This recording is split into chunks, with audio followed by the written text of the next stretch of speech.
আরে ভাই এত চিন্তা করে লাভ আছে? জীবনে ঠকলে ঠকছি, তবে মনের মধ্যে কারো প্রতি কোনো অভিযোগ নাই। কারণ আমার পরিবার আমার এই শিক্ষায় বড় করছে যে এই জীবন চলার পথে প্রয়োজনে নিজে ঠইকা যাইবা, তারপরও তোমার দ্বারা যাতে কোনো মানব জাতির ঠক না হয়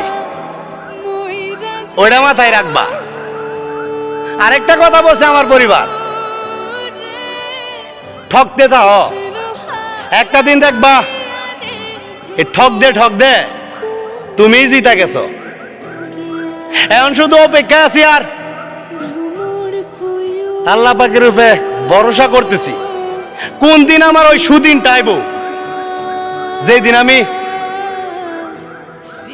হাইরা গিয়েও জিতা যামু। শুক্রিয়া, ভালো আছি আলহামদুলিল্লাহ।